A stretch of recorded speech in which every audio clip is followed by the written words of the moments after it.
The photograph arrived at the small farmhouse in Kansas on a Tuesday morning in late May 1945. Martha Henderson held it with trembling hands, her apron still dusted with flour from the morning's baking. In the black and white image, her son James stood among a group of American soldiers in front of the bombed-out shell of what had once been a grand building in Berlin. He was smiling, that same crooked smile he'd had since he was a boy, the one that appeared whenever he was trying to hide something troubling from her. But Martha knew her son.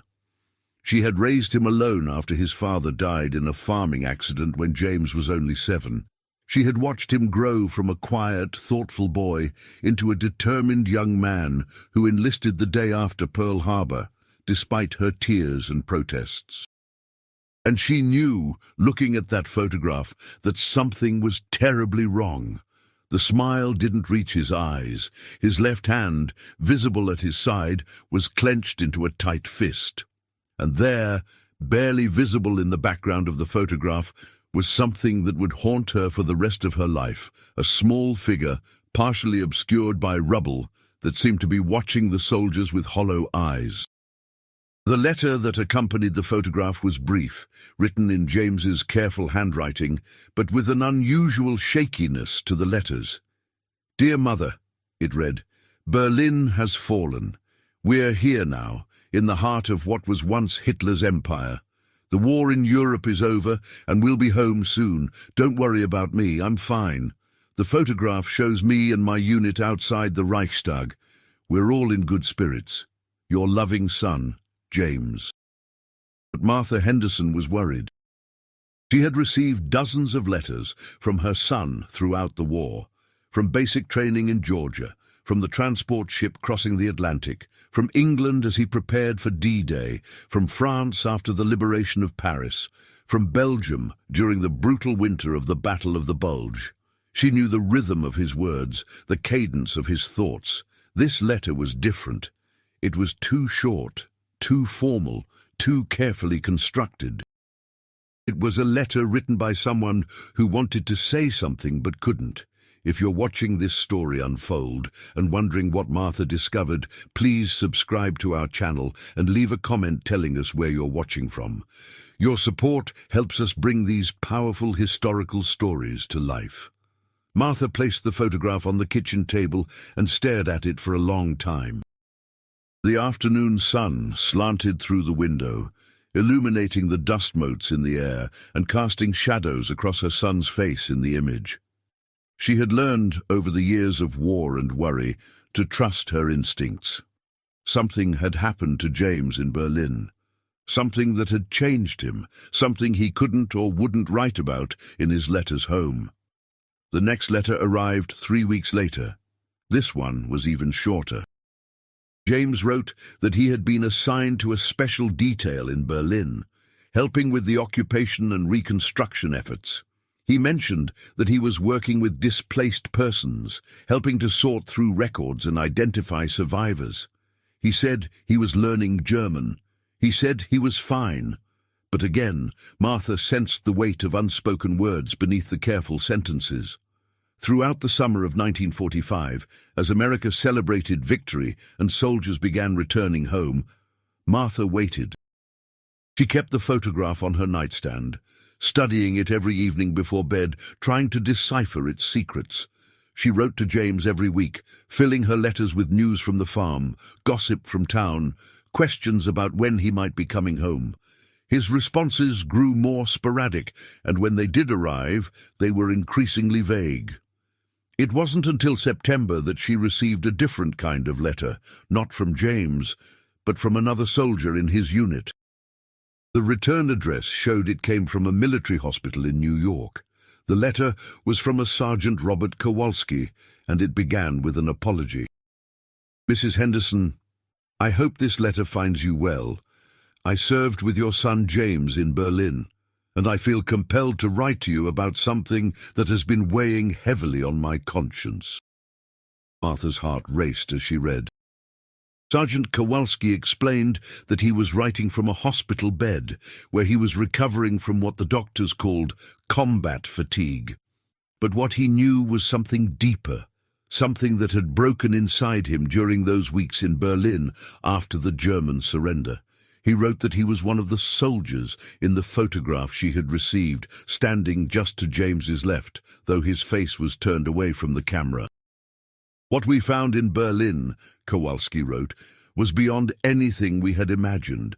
The city was a landscape of destruction, but it was the human wreckage that truly devastated us. We were assigned to help locate and identify survivors, to search through the ruins for people who might still be trapped, to process the endless streams of refugees and displaced persons who flooded into the city. Your son James took this work very seriously, perhaps too seriously." The letter continued, describing how James had volunteered for extra duty, working 16-hour days, refusing to take breaks, pushing himself to exhaustion. Kowalski wrote that James had developed an obsession with a particular case. A young German girl, perhaps 12 or 13 years old, who had been found wandering near the ruins of the Reichstag, the same building where the photograph had been taken. "The girl wouldn't speak," Kowalski explained. "She had no identification, no family that we could locate. She would just stare at us with these empty eyes, as if she had seen things that had hollowed her out from the inside." James became determined to help her. He spent hours sitting with her, trying to get her to talk, to eat, to show some sign that there was still a person inside that shell. The rest of us, we had seen so much by then. We were numb. But James, he couldn't let it go. Martha's hands shook as she read. She could picture her son so clearly, the boy who had once spent an entire winter nursing a wounded sparrow back to health, who couldn't bear to see any creature suffering. Of course, he would have fixated on this lost child. Of course, he would have poured all his energy into trying to save her. But Kowalski's letter took a darker turn. He described how James's obsession began to affect his judgment, his relationships with the other soldiers, his ability to function. He started having nightmares, violent episodes where he would wake screaming.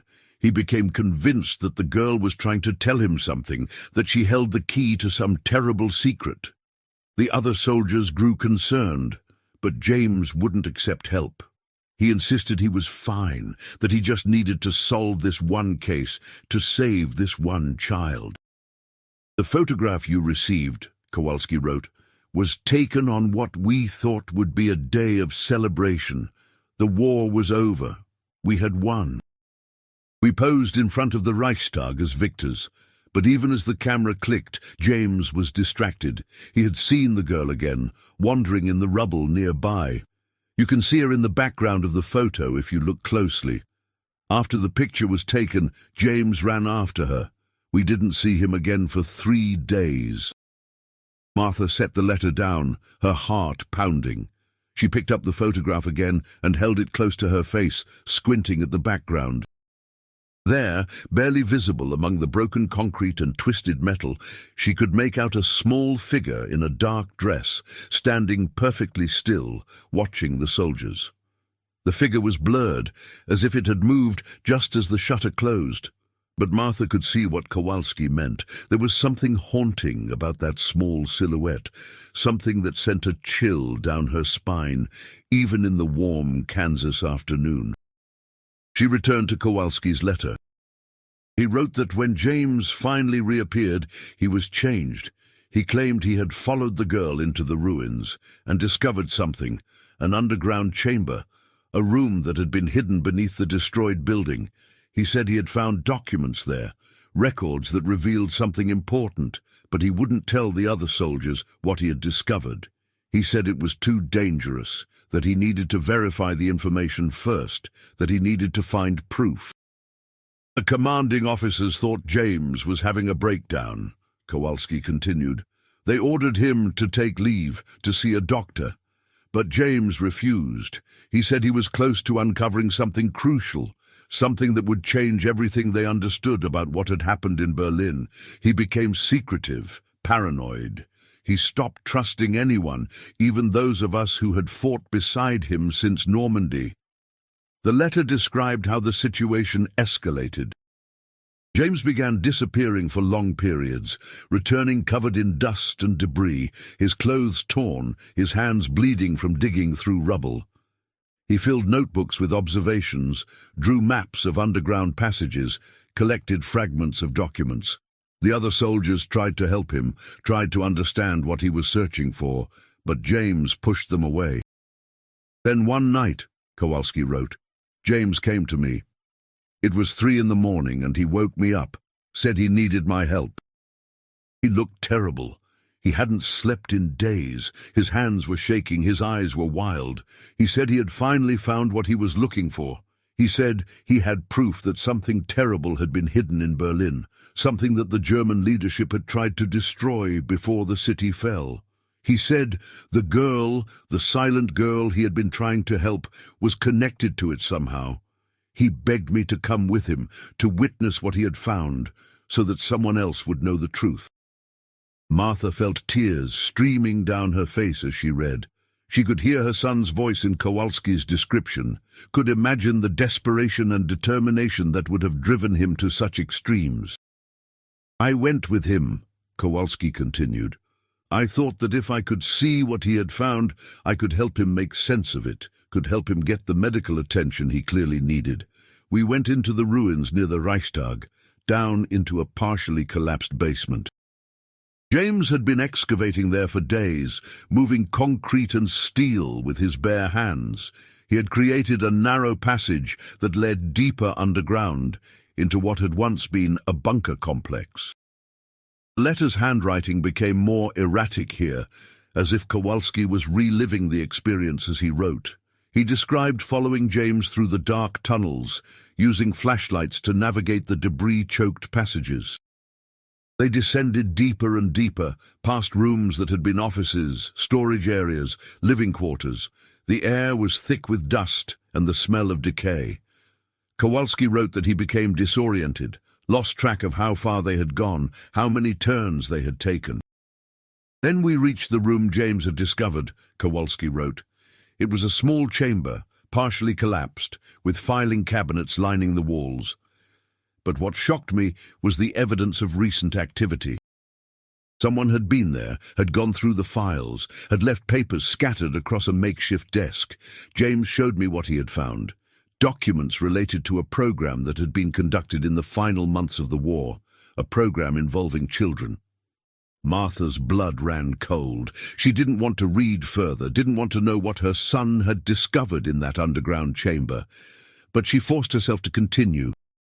Kowalski explained that the documents James had found detailed a secret program to relocate and hide the children of high-ranking Nazi officials, to give them new identities and protect them from the consequences of their parents' crimes. The program had been extensive, involving dozens of children who had been scattered throughout Berlin in the chaos of the city's fall. The children had been given new papers, new names, new histories. They had been placed with carefully selected families or released to wander as orphans, lost in the masses of displaced persons. The girl James had been trying to help, Kowalski wrote, was one of these children. James had figured it out. He had found her real identity in those documents. She was the daughter of someone important, someone whose name I cannot write in this letter.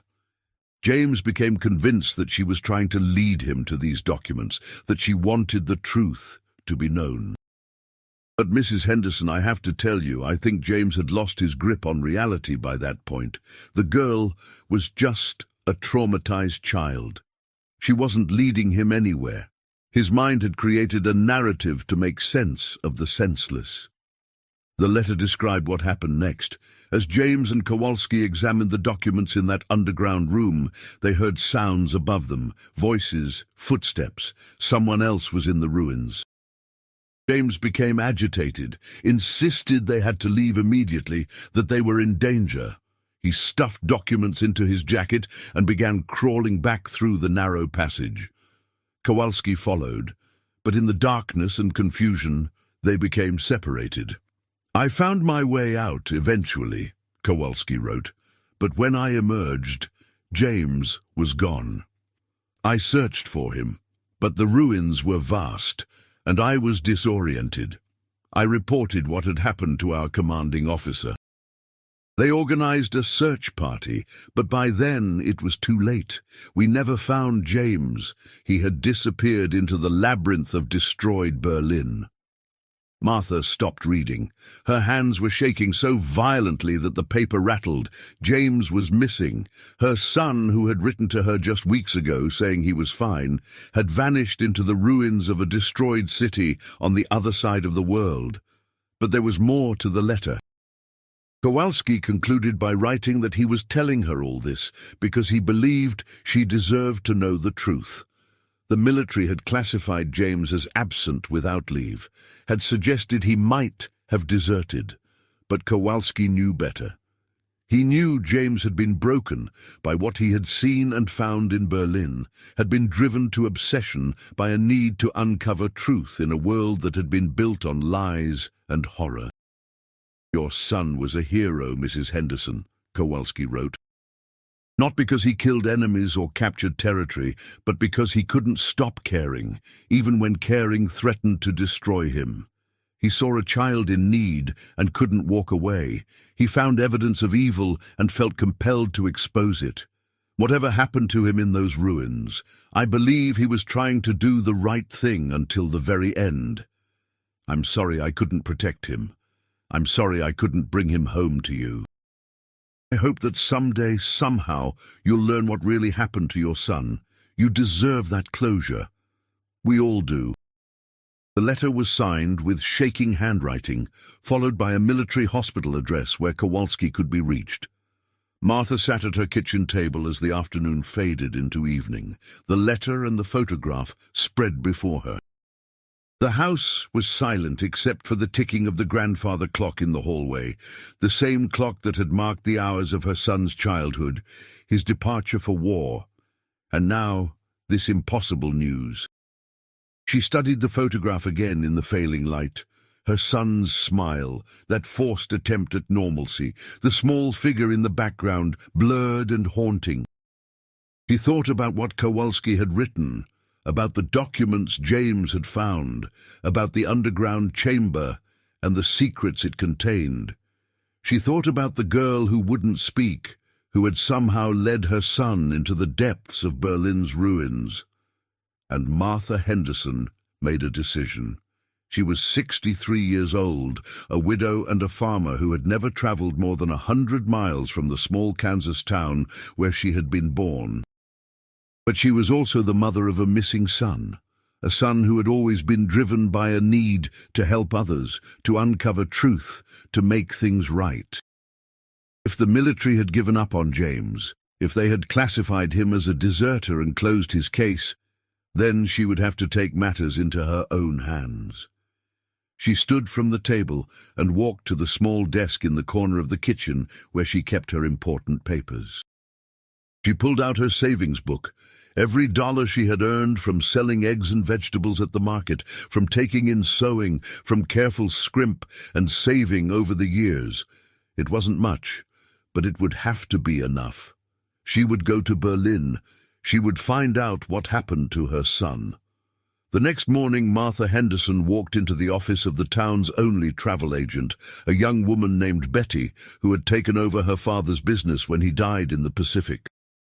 Betty looked up in surprise when Martha entered. The older woman had never been in the agency before, had never expressed any interest in traveling anywhere. "I need to book passage to Germany," Martha said without preamble. "To Berlin, as soon as possible." Betty's eyes widened.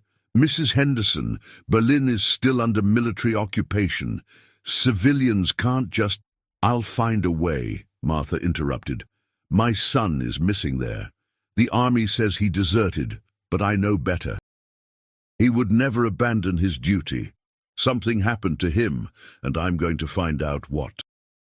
Betty studied the older woman's face, saw the determination there, the steel beneath the genteel exterior. She had heard the stories about James Henderson, how he had been a war hero, how he had fought through France and Germany, how he had been among the first Americans to enter Berlin. She had heard the rumors that he had gone missing, that his mother had received some kind of troubling news. "Let me make some calls," Betty said quietly.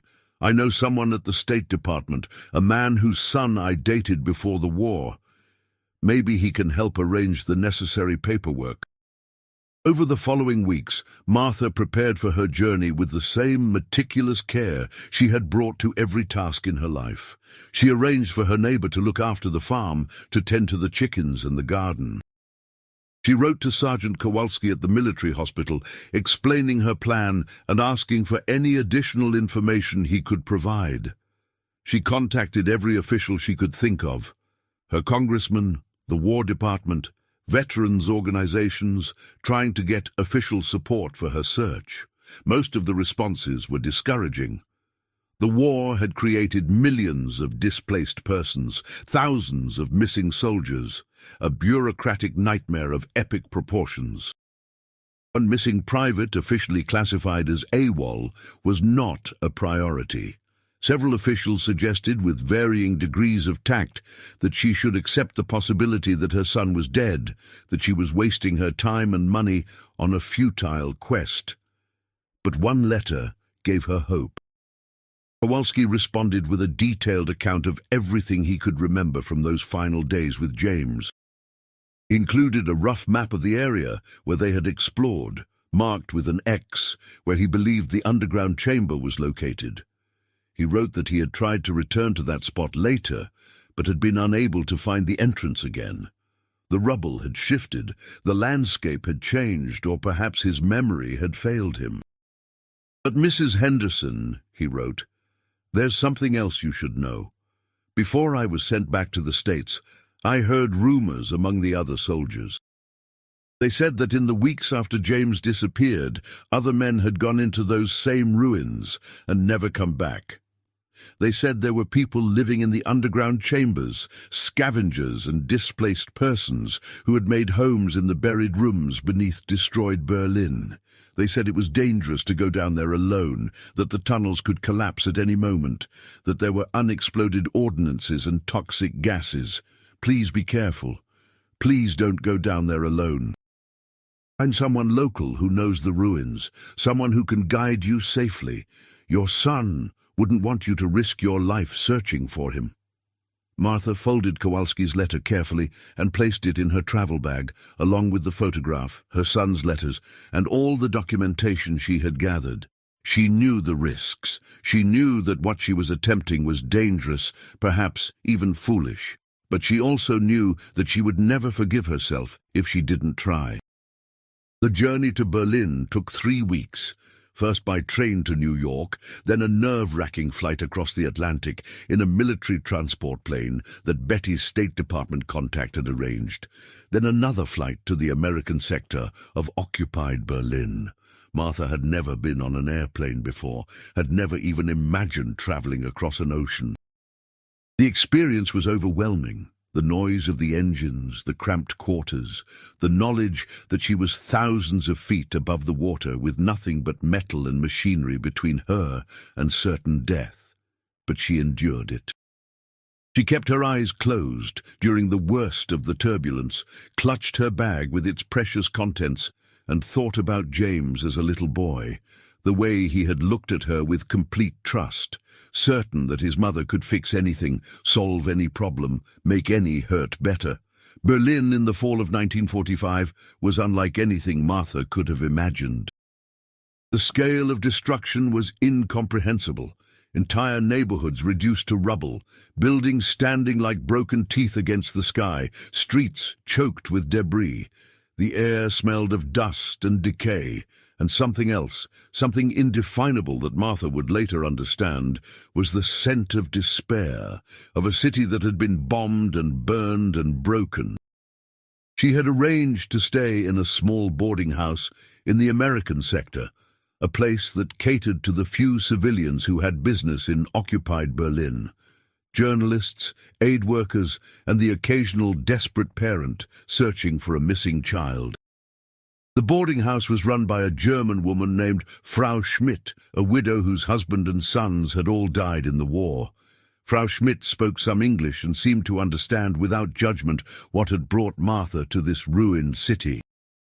"Many mothers come," Frau Schmidt said, as she showed Martha to a small room on the second floor. "They look for sons, daughters, husbands. Sometimes they find, sometimes—" She shrugged, her expression conveying what words could not. Martha unpacked her few belongings and sat on the narrow bed, staring out the window at the damaged building across the street. She felt overwhelmed by the enormity of the task ahead. She was one woman in a destroyed city of millions, searching for a son who had disappeared months ago into a labyrinth of ruins. Where would she even begin? She pulled out Kowalski's letter and studied his map. The Reichstag was marked, along with the surrounding buildings and ruins. The X indicating the underground chamber was several blocks away, in an area that Kowalski had labeled extremely dangerous, collapsed structures. Martha decided she would start there tomorrow, would try to find the entrance to the tunnels where James had made his discovery. But first, she needed information. She needed to understand how Berlin worked, how to navigate its destroyed streets, how to find people who might have seen or heard something about a missing American soldier. She went downstairs and found Frau Schmidt in the small kitchen, preparing a simple dinner of bread and soup. "Frau Schmidt," Martha began hesitantly, "I need help. I'm looking for my son. He was an American soldier who disappeared in May, near the Reichstag. I have reason to believe he was exploring underground chambers in the ruins. Do you know anyone who might be able to help me search?" The German woman's expression became guarded. "The ruins are dangerous, Frau Henderson. Many people go in and don't come out. There are gangs, criminals who hide in the tunnels. There are unexploded bombs. The buildings can collapse without warning. You should not go there alone." "I understand the dangers," Martha said firmly, "but my son is missing. I have to try to find him." Frau Schmidt studied her for a long moment, then nodded slowly. "There is a man, Herr Vogel. He knows the ruins better than anyone. During the bombing, he worked as a rescue worker, going into collapsed buildings to search for survivors. Now he helps people search for missing relatives, for hidden valuables, for—" She paused. "For whatever they are willing to pay him to find. He's not always honest, but he knows the underground passages. If anyone can help you, it is him." "How do I find him?" Martha asked. "He comes to the market every morning near Potsdamer Platz. Ask anyone there for Vogel, the tunnel man. They will point him out. But Frau Henderson—" Frau Schmidt's voice took on an urgent tone. "Be very careful. Herr Vogel will help you if you pay him, but do not trust him completely. Do not go anywhere alone with him, and do not tell him too much about what you are searching for. There are people in Berlin who would kill for information, for documents, for secrets from the war. If your son found something important in those tunnels, you must be very cautious." Martha felt a chill run down her spine. She had been so focused on finding James that she hadn't fully considered the broader implications of what Kowalski had described. If James had discovered documents about a secret program to hide the children of Nazi officials, that information would be valuable and dangerous. There would be people who wanted those documents destroyed, who would do anything to prevent their secrets from being revealed. That night, Martha lay awake in the narrow bed, listening to the unfamiliar sounds of occupied Berlin, military vehicles rumbling past, distant voices in languages she couldn't understand, the occasional crack of what might have been gunfire or might have been a building settling into its ruins. She thought about turning back, about abandoning this foolish quest and returning to the safety of her Kansas farm. But every time she closed her eyes, she saw James's face in that photograph, saw the forced smile that didn't reach his eyes, and she knew she couldn't give up. The next morning, Martha rose early and made her way to the market near Potsdamer Platz. The journey took over an hour, navigating streets that were sometimes impassable with rubble, following directions from Frau Schmidt, and stopping frequently to ask for help from American soldiers who eyed her with confusion and concern. What was an elderly American woman doing, wandering alone through occupied Berlin? The market was a chaotic scene of desperate commerce, people selling or trading whatever they could find or scavenge. Cigarettes were currency here, more valuable than the worthless Reichsmarks.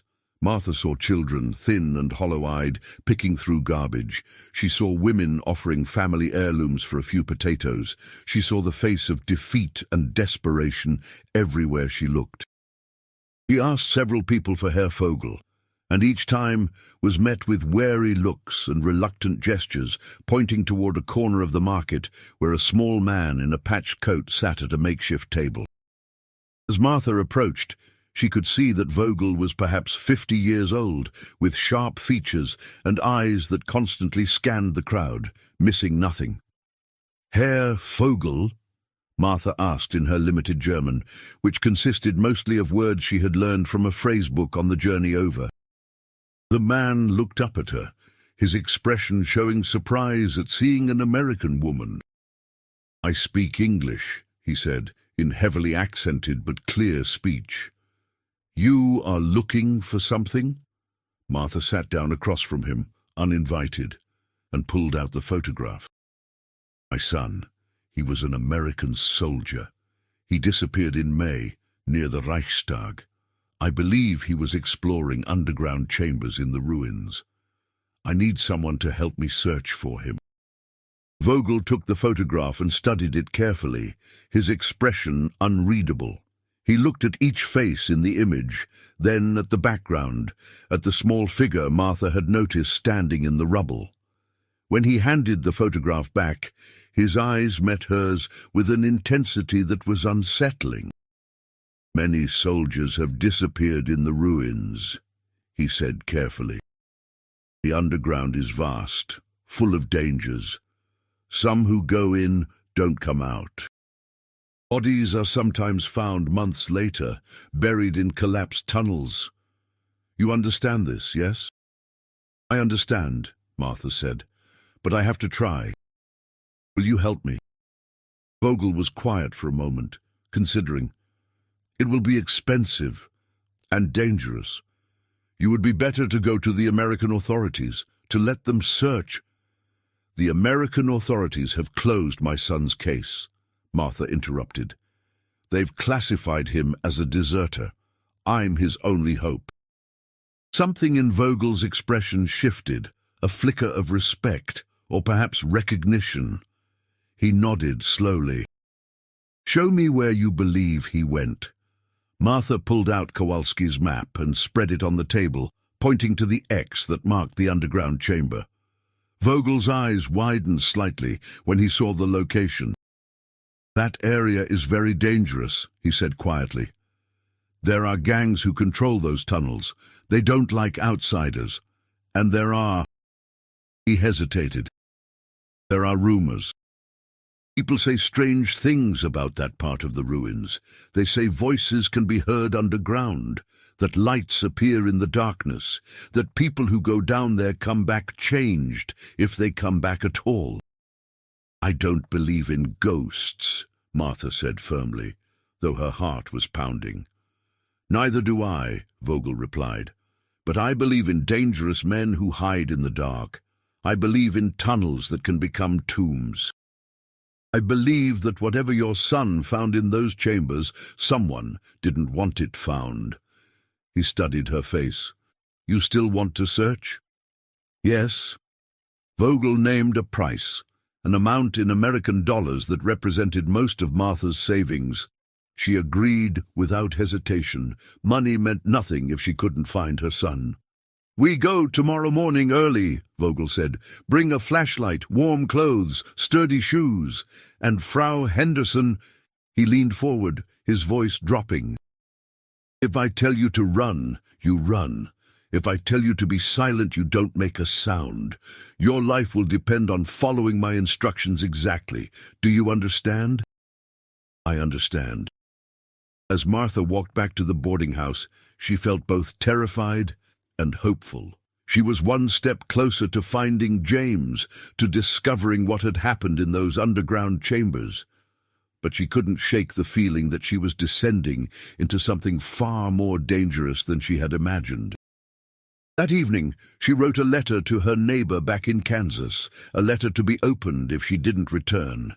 She described everything she had learned about James's disappearance, everything Kowalski had told her, everything she planned to do. She sealed the letter and left it with Frau Schmidt, with instructions to mail it if Martha didn't come back within a week. "You are very brave," Frau Schmidt said softly as she took the letter. "Or very foolish. Perhaps both." "I'm just a mother," Martha replied. "What else can I do?" The next morning, Martha met Vogel at the edge of the ruins near the Reichstag. The destroyed building loomed against the grey sky, a monument to the fall of an empire. Vogel carried a large pack filled with equipment, ropes, flashlights, tools for moving rubble. He had brought a second flashlight for Martha and insisted she wear a helmet he had scavenged from somewhere. "The tunnels are unstable," he explained as they began picking their way through the ruins. "Concrete can fall without warning. Keep your helmet on at all times." They walked for what seemed like hours, though Martha knew it was probably only 30 or 40 minutes. Vogel moved with confidence through the landscape of destruction, taking paths that weren't visible to Martha's untrained eye, avoiding areas where the rubble was too unstable or where military patrols might question their presence. Finally, they reached an area where several large buildings had collapsed into each other, creating a mountain of broken concrete and twisted steel. Vogel consulted Martha's map, then nodded. "Here," he said. "Somewhere in this area is an entrance to the bunker complex, but it will be buried, hidden by rubble. We must search carefully." They spent the next 2 hours systematically examining the ruins, looking for any sign of an opening, any gap in the rubble that might lead underground. Martha's hands were soon bleeding from moving rough concrete, her clothes covered in dust, her back aching from bending and climbing. But she didn't stop. She thought of James doing this same work, driven by obsession, searching for truth in the darkness. It was Vogel who found it, a narrow opening between two massive slabs of concrete, nearly invisible unless you knew exactly where to look. He shone his flashlight into the gap, revealing a descent into darkness. "This leads down," he said. "But Frau Henderson, I must tell you, this is the point of no return. Once we go into these tunnels, there is no guarantee we will come out. Are you certain you want to continue?" Martha looked at the dark opening, felt the cold air rising from below, smelled the damp earth and decay. Every instinct told her to turn back, to choose life and safety over this insane quest. But she thought of her son's face in that photograph, thought of the letter Kowalski had written, thought of James spending his last days in these ruins, driven by a need to help a traumatized child and uncover a terrible truth. "I'm certain," she said. Vogel nodded and began tying a rope around his waist, securing the other end to a piece of steel jutting from the rubble. "We stay connected," he explained. "If something happens, if there is a collapse, the rope may be our only way to find our way back." He squeezed through the opening first, disappearing into the darkness. After a moment, his voice echoed up from below. "Come down slowly. There are handholds. Feel your way carefully." Martha took a deep breath, clicked on her flashlight, and began her descent into the underground chambers of Berlin. The passage was narrow and steep, requiring her to crawl at times, to press herself against rough concrete while squeezing through tight spaces. She could hear Vogel ahead of her, his breathing steady and calm, occasionally calling back instructions. After what felt like an eternity, but was probably only 10 minutes, the passage opened into a larger space. Martha emerged into what had once been a corridor, its walls lined with twisted pipes and electrical conduits. Her flashlight beam revealed doorways leading to other rooms, debris scattered across the floor, and graffiti in German covering the walls. "We're in the bunker complex now," Vogel said quietly, "but this is just the beginning. These tunnels go on for kilometers. Without a map, without knowing exactly where your son went, we could search for weeks and find nothing." "He was looking for a specific room," Martha said, pulling out Kowalski's letter and reading by flashlight. "A room with filing cabinets. Kowalski said there were documents scattered on a desk." Vogel nodded thoughtfully. Filing cabinets would mean this was an administrative area, probably near the main offices. "Come, I know where those would have been."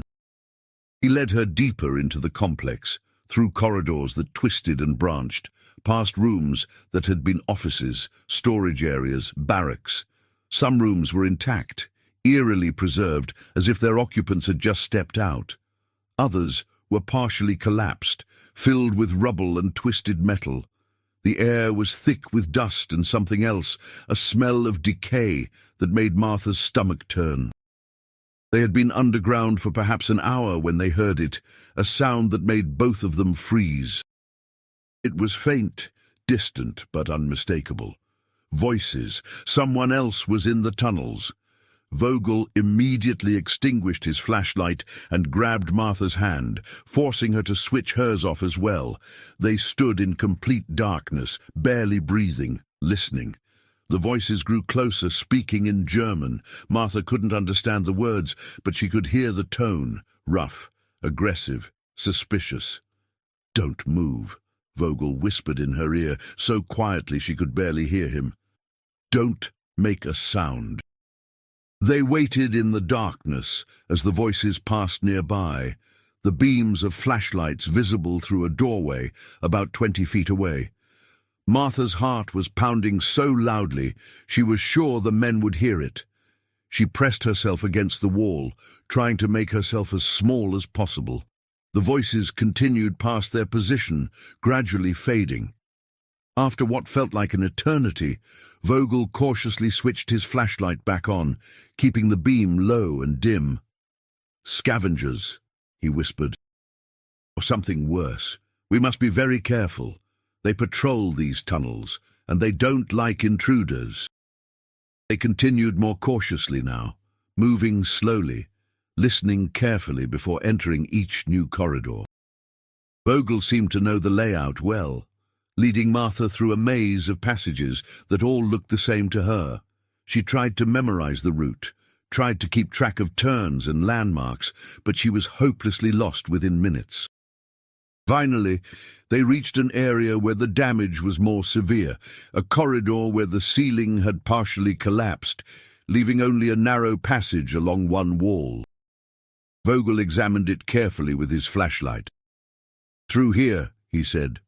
"This damage is recent, within the last few months. Someone has been moving rubble, creating a path. This could be where your son went."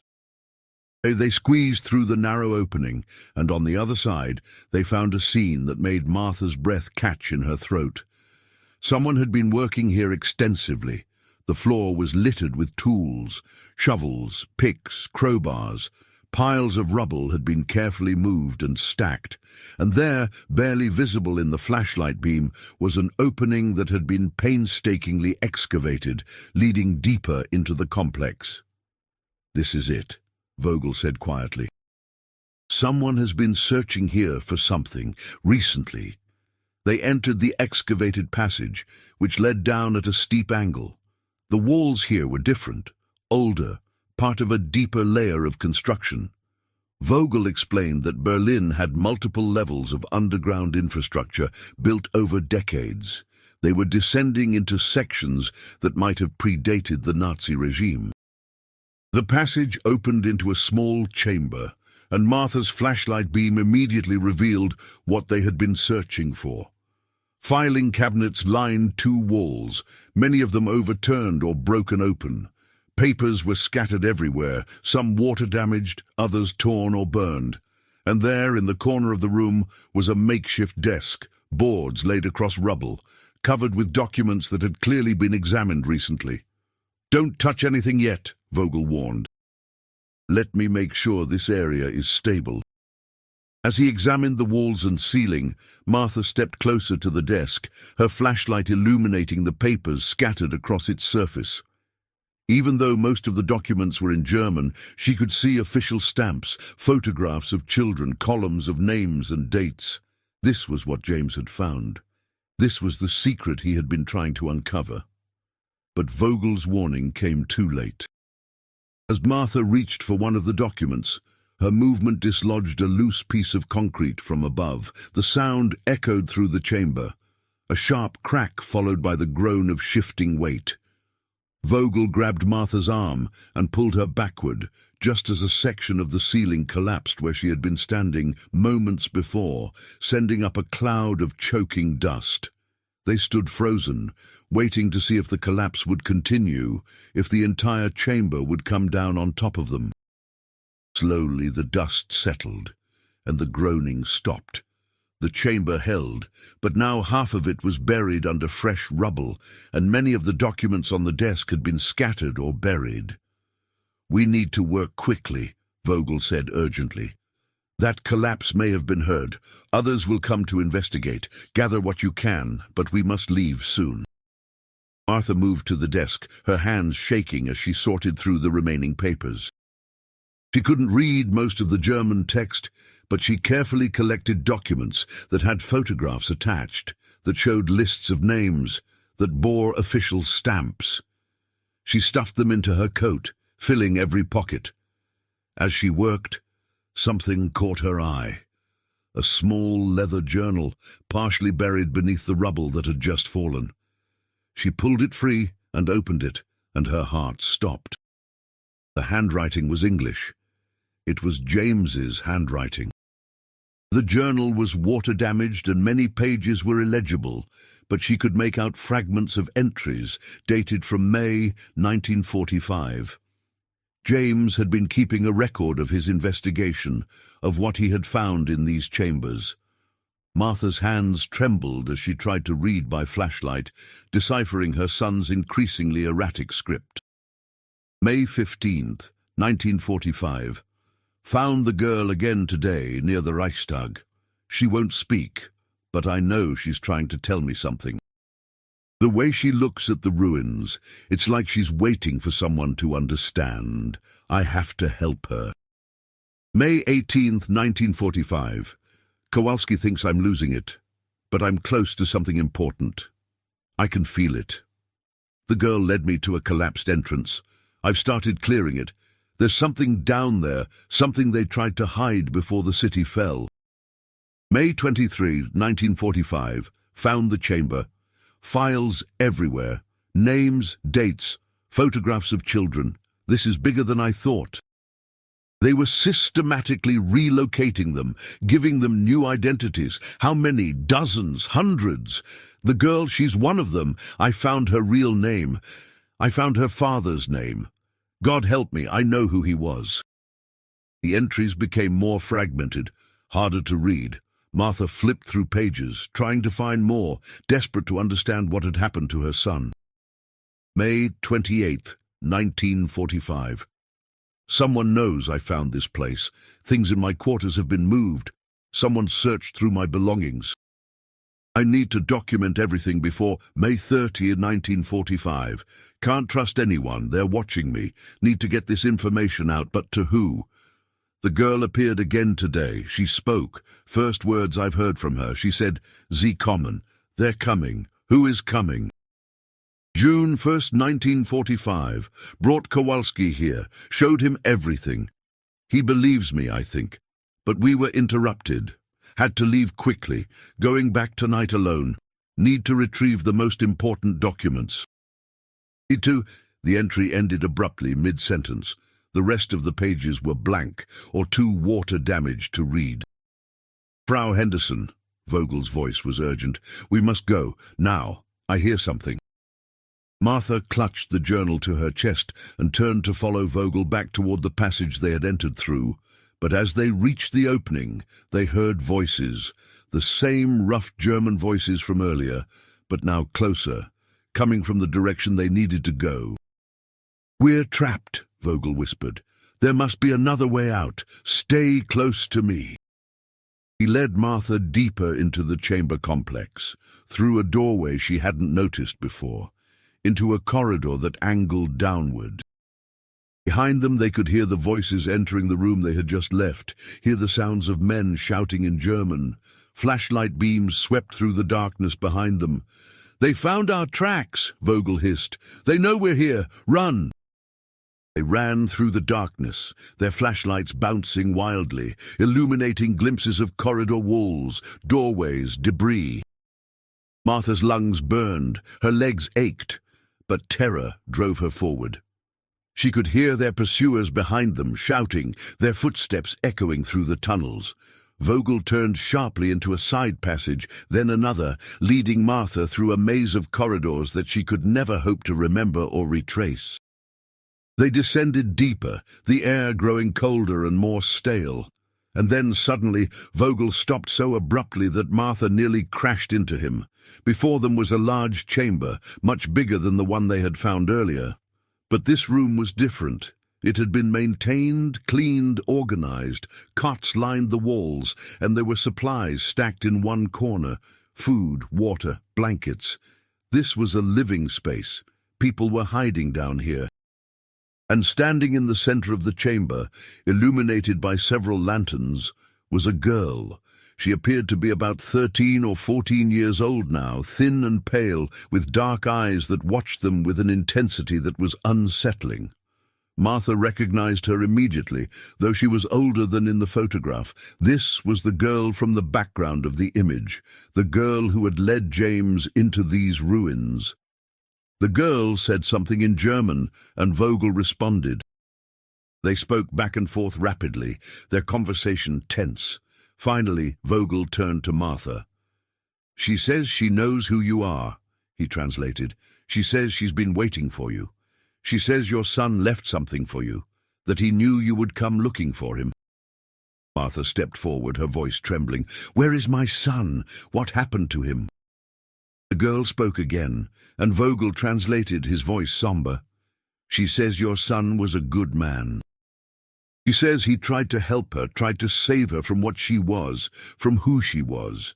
She says he found the truth about her, about many children like her, and he wanted to make sure that truth survived." "But where is he?" Martha demanded. "Is he alive?" The girl's expression changed. Something that might have been sadness or regret crossed her young face. She walked to one of the cots and reached underneath, pulling out a pack. She brought it to Martha and set it at her feet, then spoke in a quiet voice. Vogel's translation was halting. She says your son came back here on the night of June 1st, the date in his last journal entry. He came to retrieve more documents, to take everything he had found and get it to the American authorities. But the others, the men who control these tunnels, they were waiting for him. They had been watching him, following him. They wanted the documents destroyed. They wanted the secrets to remain buried. Martha felt her legs weaken. She reached out to steady herself against the wall. "What happened to him?" The girl spoke again, tears now visible in her eyes. Vogel translated slowly. "There was a fight. Your son tried to defend himself, but there were too many of them. They took the documents he was carrying, but your son, he fought back. In the struggle, there was a collapse. Part of the tunnel came down. When the dust cleared, your son was gone. The men searched, but they couldn't find him. The girl believes he escaped deeper into the tunnels, that he may have found another way out, or what?" Martha whispered, though she already knew. "Or he was buried in the collapse," Vogel finished gently. "Frau Henderson, these tunnels are vast and unstable.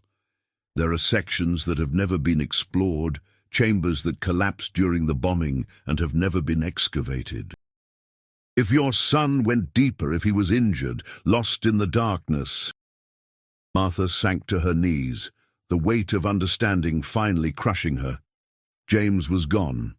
Her son, who had survived D-Day and the Battle of the Bulge, who had fought his way across Europe, had been lost in these underground tombs, buried beneath the ruins of Berlin while trying to save a traumatized child and expose a terrible secret. The girl knelt beside Martha and took her hand. She spoke softly in German, her voice filled with emotion. Vogel translated, "She says she's sorry. She says she tried to warn your son, tried to tell him to leave, to forget what he had found. But he wouldn't listen. He was determined to help her, to make sure the truth was known. She says he saved her life in a way. He made her remember that she was human, that she wasn't responsible for who her father had been, for the evil he had done." Martha looked at the girl through her tears. "Who was your father?" The girl spoke, and even before Vogel translated, Martha could see the shame and pain in her young eyes. "Her father was a high-ranking SS officer. He was responsible for—" Vogel paused, struggling with the words. "For terrible things, war crimes. He died in the final days of Berlin's fall, but before he died, he arranged for her to be hidden, to be given a new identity. She was one of dozens of children relocated in this way. Your son found all the records, all the proof of this program." The girl picked up the pack she had retrieved and opened it. Inside were folders, carefully preserved documents, and several more journals like the one Martha had found. The girl spoke again, pointing to the pack. "She's kept everything your son collected," Vogel translated. "She's been guarding it, waiting. She says she knew that someday someone would come looking. She says your son told her that if anything happened to him, his mother would come. He was certain of it. He said you would never give up on him." Martha reached for the pack with shaking hands, pulling out the folders and examining their contents. Even though she couldn't read German, she could see the scope of what James had uncovered. Dozens of photographs of children, each with identity documents showing before and after names, locations where they had been placed, the names of their parents, and the crimes those parents had committed. One of the journals fell open, and Martha recognized James's handwriting again. This entry was longer, more coherent than the last ones in the earlier journal. It was dated May 31st, the day before he disappeared. "If you're reading this, it probably means something has happened to me. I want whoever finds this to understand what I discovered here, and why it was important enough to risk everything for.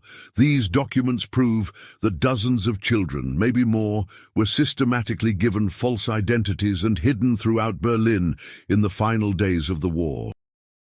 Most of them were the children of high-ranking Nazi officials who wanted to protect their families from justice. But here's what's important. These children are innocent. They didn't choose their parents. They didn't commit any crimes. They're victims too. Victims of a system that poisoned everything it touched, including family bonds and childhood itself. Some of them don't even know who they really are. Others, like the girl I've been trying to help, carry the burden of that knowledge, and it's destroying them. I'm documenting all of this not to punish these children, but to make sure the truth survives, because truth matters, justice matters, but so does mercy. These children deserve a chance to live free from the sins of their fathers, but they also deserve to know who they are, to understand their own history. The world deserves to know the full scope of what was done here, how the poison of this regime infected even the most innocent. If I don't make it out of here, I want my mother to know that I died trying to do the right thing. I want her to know that I love her, and that everything she taught me about courage and compassion and standing up for what's right, all of that mattered. It shaped who I became, and it led me here, to this moment, trying to help one traumatized girl find her way back to herself. Ma, if you're reading this, don't grieve for me. I've seen too much death in this war, too much suffering. If I die trying to make even a small part of it mean something, trying to save even one person, then it was worth it. Take care of the farm. Remember me when the wheat grows tall. Know that I loved you until the very end." Martha pressed the journal to her chest, her whole body shaking with sobs. Vogel and the girl stood silently, giving her space to grieve.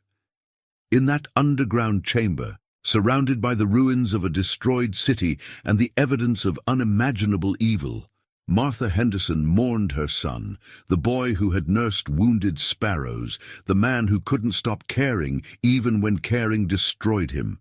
Finally, she raised her head and wiped her eyes.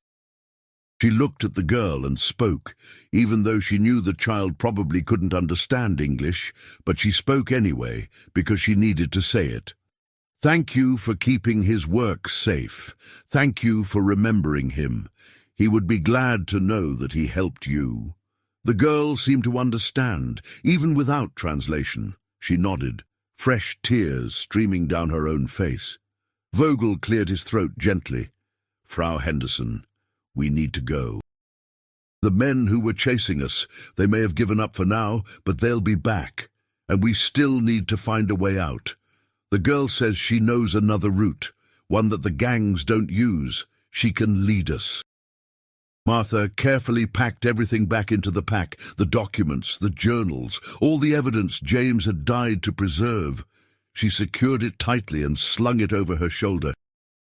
Then she stood and took one last look around the chamber where the girl had been hiding, where she had kept her promise to a dead American soldier by guarding his final mission. "Let's go," Martha said firmly. "We need to get this to safety. We need to make sure James's sacrifice meant something." The girl led them through a different series of tunnels, these ones even narrower and more unstable than the ones they had used before. Several times they had to crawl through spaces barely wide enough for their bodies, squeezing past broken pipes and twisted metal.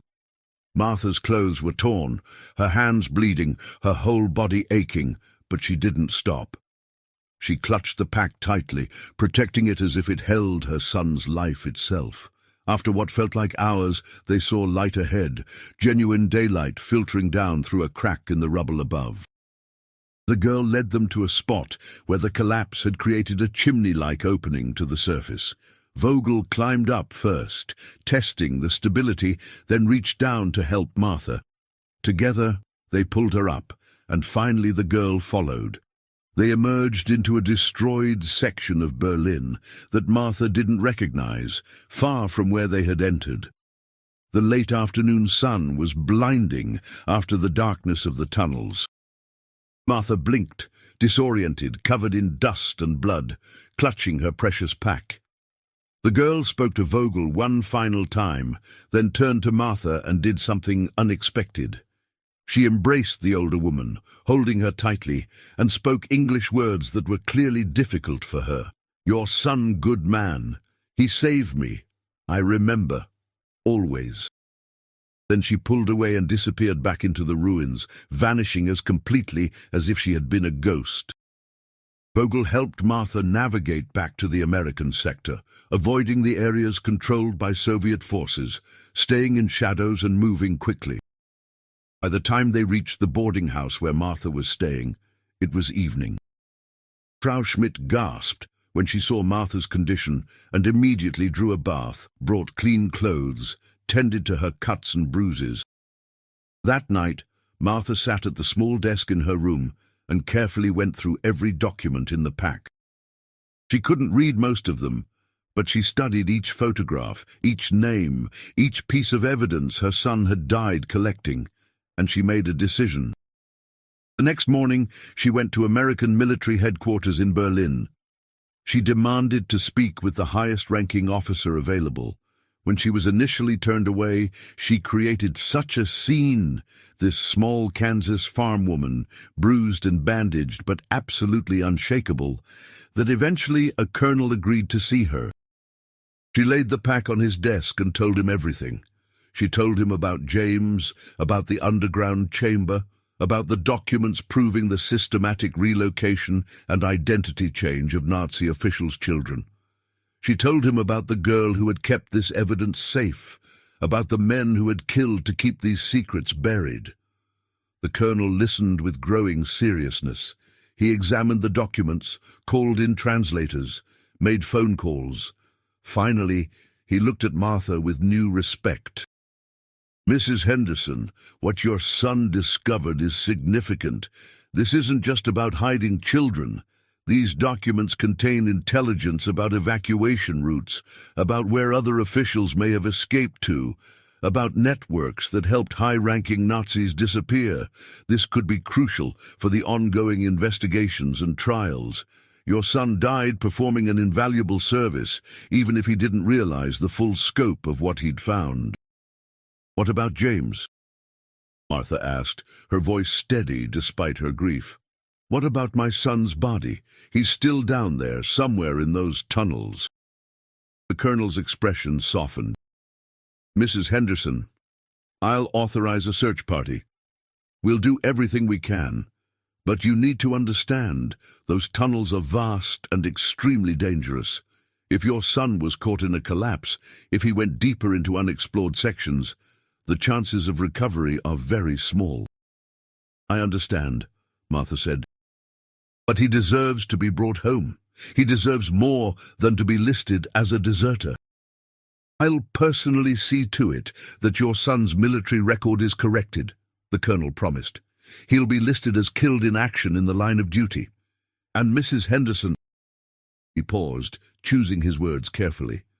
"What your son did, trying to help that girl, trying to preserve evidence of what happened here, that took real courage. Not the courage of combat, but the courage of compassion in the face of overwhelming darkness. That's a different kind of heroism, but it's heroism nonetheless." The military did mount a search operation, sending teams into the tunnels with the girl's reluctant assistance. They searched for 3 weeks, carefully excavating collapsed sections, mapping unexplored passages. They found no trace of James Henderson, but they did find something else. In a deeper section of the tunnel complex, they discovered a chamber that had been sealed during the final days of Berlin's fall. Inside were more documents, more evidence of various Nazi programs, and, unexpectedly, a small collection of personal letters that James had written but never sent. The letters were addressed to Martha, dated from those final days of May 1945. The military returned these letters to Martha before she left Berlin. She didn't read them until she was on the airplane back to America, somewhere over the Atlantic Ocean. With shaking hands, she opened the first envelope. "Dear Ma, I don't know if I'll ever send these letters. I don't know if I'll survive what I'm doing here, but I need to write to you, need to explain why I'm risking everything for something that probably seems crazy to everyone around me. I found a girl here, Ma. She's about 13, and she's so broken inside that she can't even speak. When I look at her, I see all the children I couldn't save during this war, the kids in France who starved during the occupation, the orphans in Belgium, the hollow-eyed survivors we found when we liberated the camps. I see all of them in her eyes, and I can't walk away. I know you'd understand. Remember that sparrow I found when I was 8, the one with the broken wing? Everyone said it would die, said I should just let nature take its course. But you helped me build that little cage, helped me feed it with an eyedropper, sat with me during all those nights when I was afraid it wouldn't make it till morning. And when it finally flew away, you told me that saving even one life matters, that it changes the world in ways we can't always see. That's what I'm trying to do here, Ma. I'm trying to save one girl, to help her find her way back to being human again. And in the process, I've found something bigger, evidence of how far evil can reach, how it poisoned even the bonds between parents and children. This needs to be documented, needs to be preserved, so that someday, somehow, it can contribute to healing. If something happens to me, don't blame yourself. Don't think you raised me wrong or that I was reckless. You raised me to care about others, to stand up for what's right, to never walk past suffering when I had the power to help. That's exactly what I'm doing. I love you, Ma. I'm proud to be your son. James." Martha read through all the letters. each one revealing more of her son's thoughts during those final days. His growing sense of purpose mixed with fear, his determination mixed with doubt. In the final letter, dated June 1st, the day he disappeared, he wrote, "Ma, tonight I'm going back to retrieve the last of the documents. I know it's dangerous, but I also know it's necessary. If I don't come back, please know that I don't regret any of this. I've spent this whole war killing people, destroying things, contributing to the machinery of death. This is the first time I've felt like I was building something, preserving something, fighting for life instead of dealing in death. The girl spoke to me yesterday. First time I've heard her voice. She said, 'Danke,' thank you. That one word made everything worth it. If you ever meet her, if you ever have the chance, tell her that she saved me too. Tell her that helping her reminded me that there's still good in this world, still reasons to hope, still lights in the darkness. I love you forever, your son, James." When Martha returned to Kansas, she did several things. First, she had James's letters published in the local newspaper, along with his story. The community that had whispered about him being a deserter learned the truth, that James Henderson had died a hero, not in combat with an enemy army, but in a fight against the deeper darkness of cruelty and indifference. Second, she worked with military historians to ensure that the documents James had preserved were properly archived and used in the ongoing war crimes investigations. Several of those documents proved crucial in tracking down Nazi officials who had fled and in understanding the full scope of various evacuation and escape programs. Third, she established a small scholarship fund for children displaced by war, funded by selling the farm and moving to a smaller house in town. Every year, the James Henderson Memorial Scholarship helped one young person whose life had been disrupted by violence and conflict to get an education and build a future. But perhaps most importantly, Martha never gave up hope that someday she would learn the full truth of what happened to her son in those final moments. She corresponded with Vogel, with Frau Schmidt, with the colonel she had met in Berlin. She asked them to keep searching, to keep asking questions, to never close the case. It wasn't until 1953, 8 years after James's disappearance, that she finally received the letter that brought closure.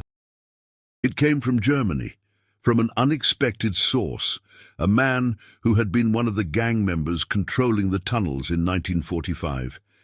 He was dying of cancer now, and his conscience had finally compelled him to tell the truth. In his letter, he described what had happened on the night of June 1st, 1945. He confirmed that he and others had been paid to prevent James from removing the documents, that they had confronted him in the underground chamber, that there had been a fight. But then he revealed something that no one had known. James hadn't been killed in the collapse. He had been severely injured, a head wound that left him disoriented and confused. In the chaos and darkness after the tunnel partially collapsed, he had fled deeper into the tunnel complex, and the gang members had lost track of him.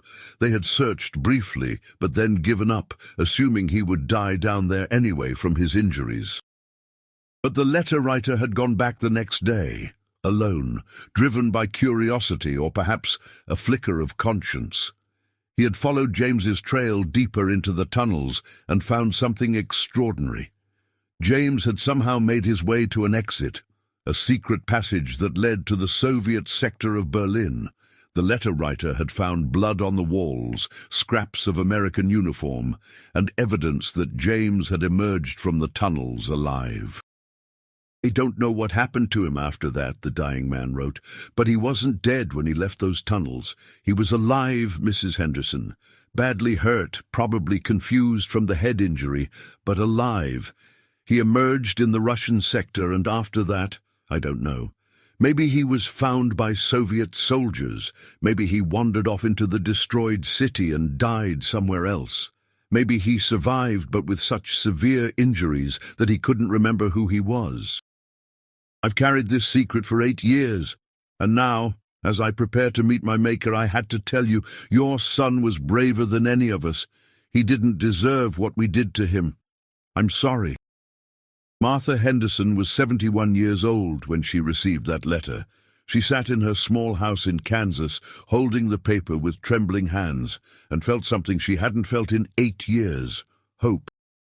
She immediately began a new search, this time focusing on the Soviet sector of Berlin, on hospitals and displaced persons camps in the Russian zone, on lists of unidentified injured soldiers, on amnesia cases and John Does in medical facilities across Eastern Europe.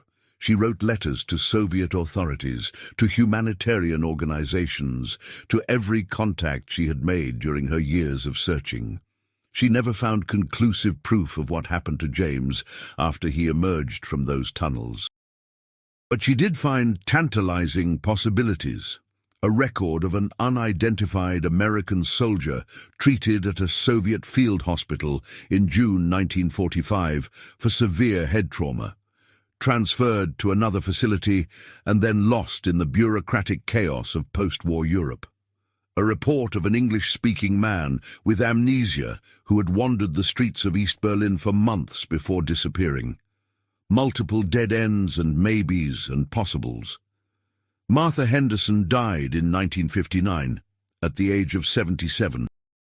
To her last breath, she believed her son had survived, that somewhere in the world, James was alive, even if he couldn't remember who he was or where he came from. She left instructions that her obituary should include a message. If anyone has information about James Henderson, U.S. Army, last seen June 1945 in Berlin, please contact the Kansas State Veterans Affairs Office. His mother never stopped looking. The truth, whatever it was, died with the witnesses and participants of that chaotic, terrible time. James Henderson's name is engraved on a memorial wall for missing soldiers, marked "Presumed Killed in Action, Berlin, June 1945. His letters and journals are preserved in military archives. The documents he died collecting contributed to bringing war criminals to justice. And somewhere in Germany, an elderly woman who was once a traumatized 13-year-old girl still remembers the kind American soldier who tried to save her, who showed her that compassion could exist, even in the depths of hell, who died, or perhaps lived, preserving the truth about her story and the stories of dozens of children like her. The photograph that started Martha's journey still exists, preserved in the National Archives. If you look closely at the background, you can see the small figure watching the soldiers, the girl who wouldn't speak. And if you look at James Henderson's face, at that forced smile that didn't reach his eyes, you can see a man who knew something terrible waited in his future, but went forward anyway, driven by the simple conviction that helping one traumatized child, preserving one piece of truth, mattered enough to risk everything. That's the real story behind the smile of an American hero in Berlin, 1945. Not a story of combat glory or military victory, but a story of stubborn compassion, of a mother's unshakable love, of ordinary courage in the face of extraordinary evil, and of the truth that some questions never get answered, some sons never come home, and some sacrifices echo through generations without ever being fully understood. If this story moved you, if it made you think about the real cost of war and the meaning of heroism, please subscribe to our channel and let us know in the comments where you're watching from. These stories of courage and sacrifice deserve to be remembered and shared. The wheat still grows on what was once Martha Henderson's farm in Kansas. Every summer, it turns golden under the wide prairie sky, bending in the wind like waves on an ocean. And sometimes people say, when the evening light slants just right across those fields, you can almost imagine a young man walking through the wheat, heading home at last, his mother waiting on the porch to welcome him. But that's just a story, a hope, a dream of closure that never quite came. The truth is harder and more uncertain. The truth is that James Henderson walked into the darkness beneath a destroyed city, driven by compassion and conviction, and never walked out again. Or if he did, he walked into a different kind of darkness, one that erased his memory and his identity, that left him lost in a world that had moved on without him. His mother searched until her dying day. The girl he saved grew up carrying his memory. The documents he preserved helped bring justice. And his letters, filled with love and determination and an unshakable belief in the importance of standing up for what's right, continue to inspire everyone who reads them. That's what heroism really looks like. Not a photograph of a smiling soldier in front of a conquered building, but the invisible choices made in darkness, the stand taken when no one is watching, the price paid for staying human in inhuman times. James Henderson was a hero, not because he killed enemies or captured territory, but because he couldn't stop caring, couldn't walk past suffering, couldn't let truth be buried in the rubble of Berlin. And his mother, Martha Henderson, was a hero too, for believing when everyone else had given up, for crossing an ocean to search for her son, for preserving his legacy and making sure his sacrifice meant something, for never stopping hope even when hope seemed foolish. This is their story. This is the truth behind the smile. This is what it really means to be an American hero. Not invincible, not always victorious, not guaranteed a happy ending, but absolutely, stubbornly, impossibly committed to doing the right thing, no matter the cost. The war may have ended in 1945, but for some families, for some souls, the struggle continued long after the guns fell silent. James Henderson's story is one of millions from that terrible time, most of them forgotten, lost in the chaos of history, buried beneath the rubble of ruined cities. But this one survives. This one is remembered, because a mother refused to forget, because a girl kept her promise, because truth matters even when it's painful, especially when it's painful. The photograph still exists in the archives. The letters are preserved. The documents contributed to justice. And somewhere in the infinite complexity of history, in the vast uncertainty of what really happened in those dark tunnels beneath Berlin, the truth of James Henderson's final moments remains hidden, waiting perhaps for another generation, another searcher, another person who can't let go of the question, what really happened to the young man who smiled for the camera but had shadows in his eyes? That's the story of A Letter to Mother, the truth behind the smile of an American hero in Berlin, 1945. A story without a clean ending, without perfect closure, but with something more valuable: truth, love, sacrifice, and the stubborn refusal to let darkness have the final word.